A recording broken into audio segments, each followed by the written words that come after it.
Ja pre svega da predstavim goste. Snežana S. Milojević, tako moramo da kažemo i ovo S, jer ja si više, dobar dan. Dušica Miljanović i gospodin Dragan Trivun. Trivun je prezime, tako to smo konstatovali. Kompletno svima, dobro jutro, dobar dan, dobro nam došli. Vi ste ovde bili pre otprilike godinu dana, je li tako? Jeste. Kada je u centru grada, tu kod Kalče, održana jedna lepa akcija koja će se danas ponoviti u periodu od 11 do 17 časova, ako sam 15. 15, je tako? Ali dobro, evo da zamolimo Snežanu da nas sve uvede u akciju koju sprovodite danas. Pa mesec mart je posvećen borbi protiv kancera. Tim povodom smo danas u vašem gradu. Inače smo obilazili, jučer smo bili u Leskovcu, sljedeće nedelje u drugim gradovima idemo. Znači, cilj je preventiva, poziv na vaših građana da dođu, da prođu kroz maketu debelog creva koja sadrži polipe i da im pričamo o skriningu, da im damo brošure, bit će predstavnici Doma zdravlja i Zavoda za javno zdravlje koji će davati savete vašem stanovništvu. Dobro, ali da kažemo da Snežana i Dragan dolaze u stvari kao bračni par na ovu jednu akciju, pa evo možda bi bilo zanimljivo da čujemo kako je do toga došlo. Pa evo može Dragan da kaže. Evo Dragan može, izvoli Dragan. Da, dobar dan, hvala. Pa evo već tradicionalno dolazimo u grad Niš koji je jedan od izuzetnih domaćina. Želim ovom prilikom prvo da se zahvalim i da pozdravim pripadnika udruženja Nilko Niš, koji su organizatori ovog naših susreta, Jagoda, Mitov i ostali pacijenti, znači koji su iz nekog razloga, a nažalost najčešći je kancer debelog crijeva, operisani i narodski nose kesu na stomaku, eto tako, najpojednostavljenije. Ja dolazim iz Republike Srpske kao predsjednik udruženja pacijenata sa stomom iz Republike Srpske i ujedno sam član ILKA Srbije i podpredsjednik njegov i tako. I moja emotivna polovina ovde. I već 24 godine nosim tu kesu na stomaku ili stomu. I mogu da ovako preporučim onim koji slušaju i koji vidi da nije ni ovo najgore što se može desiti. Vama se super desilo. Da, mislim posljedica stome. Da kažu da je jedno naše drugarstvo, prijateljstvo. Mi smo se na jednom kongresu sreli u Banja Luci, a tad smo bili drugovi i posle par meseci to je preraslo u emotivnu vezu, nismo tako planirali. Tako da smo zajedno, sad smo proslavili 10 godina i podrška smo jednom drugom. Članovi smo Evropske asocijacije, odlazimo na kongrese i tako da je interesantno da napomenem da bolest zbližava ljude, ne samo da razdvaja bračne drugove, familiju, tako da smo dobar primjer i kad imamo našu radionicu sredom, verujte, kada nam dođe nova članica, odmah ovi stari članovi, udovci, odmah ja pitam sa kim živite, čim kaže žena, eto živim sama, oni su jako ljubazni oko nje, tako da smo mi i drugari odlazimo na slave, na rođendane, na izlete.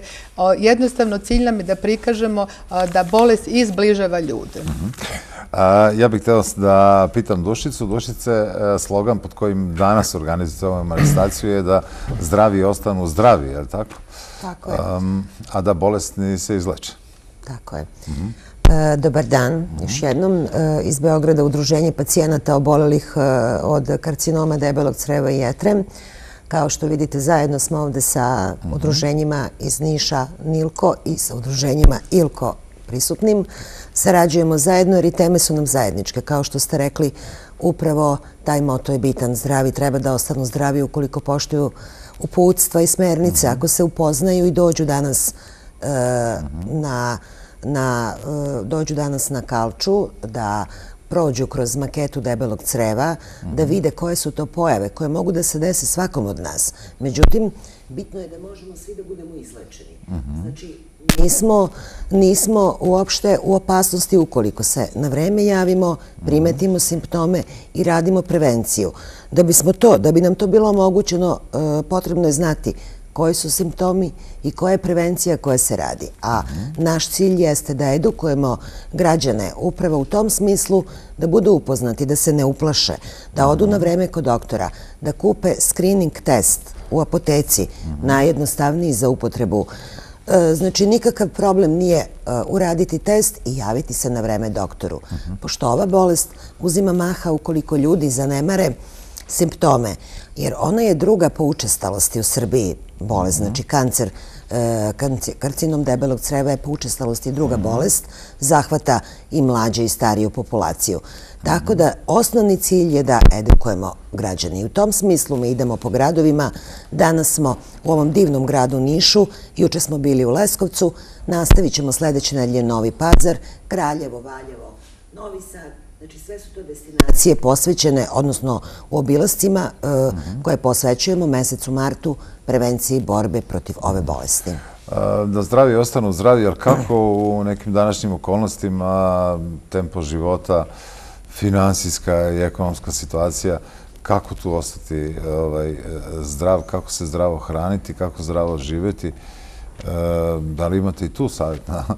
Da vam kažem, Dušica je prepustila, znači osnovni simptomi što bi napomenuli je odlazak kod lekara, je krv u stolici, jer je najčešće kancer debelog creva, ulceroznog kolitisa, krona i zračenja. Znači, čim građani osjete neke promjene u pražnjenju, treba da odlaze na pregled. To je prvi signal neki, da kažem. Jeste, prvi signal. Onda se uradi kolonoskopija i prilikom pregleda kolonoskopije, ako postoje polipi, oni se polipi ostrane. Ako se ne ostrane, oni se... Je to težak pregled kao što ste sada? Pa težak, ali danas se radi pod anestezijom i ta mogućnost. Znači, polipi se posle 7-8 godine pretvaraju u kancer. Znači, odlaskom na pregled sprečeno je ta bolest, a znamo da oko 95% ako se javi na vreme, neće doći do teške bolesti. A pitali ste me, u stvari, pravilna ishrana. Pravilna ishrana treba da bude ne samo kod nas stomičara, kod svih. Znači, više obroka u toku dana, puno tečnosti, jer moram reći da smo mi sami svoj doktor, znači umerenost u svemu i puno hodanja, znači bez stresova i to niko ne može da bude imun na to. I nikako alkohol koji je... Alkohol, pušenje, jeste, prodavci. Jako bitno da istaknem da imati izvedenu stomu, kesu na stomaku nije bolest, to je drugačiji način života. I što pre ljudi shvate koji žive sa tim, mogu da nastave uspešno. Nas je osnovni cilj našeg udruženja Nilko Niš i uopšte svih udruženja je da svojim iskustvom postaknemo da se te osobe uzdignu, da znaju da mogu da pomognu ne samo sebi i porodici. Jer rekla bi, bez obzira na nivo obrazovanja, godine starosti, mesto življenja, svima se javlja depresija. Evo, pre svega bila je kod Dragana depresija. Dragan je bio sportaš. Upravo sam ja teo pričati o tome kad ste me malo prekinuli. Znači, poslije operacije koja se desila prije 24 godine, imao sam, kao i svi ostali pacijenti, redovno imaju razna depresivna stanja, psihičke krize i tako dalje i tako dalje. I uspio sam, naravno, uz pomoć okruženja, prijatelja, da se izdignem iz toga i onda u tom nekom postoperativnom periodu naišla su poznanstva razna i tako se rodilo i poznanstvo i ljubav između nas dvoje. To je bio moj cilj da istaknem. Vrlo zanimljiva životna priča, a usput može da bude tamo i nekome korisna. Upravo u tom smeru možda i nekoga ispoji. Naravno. Dobro, ako smatrate da nismo nešto rekli, što je vrlo važno za ovu vašu akciju, evo prilike da to kažemo i da još jednom ponovimo mesto događaja i termin dešavanja. Evo, ja bih još dopunila da naše udruženje koje se nalazi u Beogradu ima mogućnosti call centra. Znači, mi ćemo deliti danas flajere gde će dobiti i broj telefona na koji mogu da se jave ukoliko im je potreban neki savjet, informacija upravo u vezi svega na ovu temu. Tako da, jako je poželjno da voljeli bismo da se što više građana odazove i da se vidimo danas na Kalči i da damo informacije koje hoće i žele da čuju od nas. Od 11 do 15. Tako, od 11 do 15 časova. I verujte, prošle godine kad su došli su zahvaljujući gledajući vašem jutarnjem programu i onda smo dobili sve komplimente, da se slikaju, da se druže, tako da nadamo se i iduće godine da ih, što kaže Dragan, da bude što manjem broju, nažalost da odu na vreme na preventivni pregled. pokušaj da kažem, želimo i sljedeće godine da vidimo istu ekipu u istom broju. Znači da nema novih pacijenata, znači da nema novih, da je njima dobro. I čisto informativno, da. Dobro, hvala vam još jedno. Ja vam želim da akcija uspeće sigurno kad ste bili gosti jutarnjeg programa. I divno vreme pritom. Imaćete lepo vreme, tako da je akcija već sada uspjela. A mi se vidimo za godinu dana, je li tako? Naravno. Bože zdravlje, hvala vam. Hvala još jednom.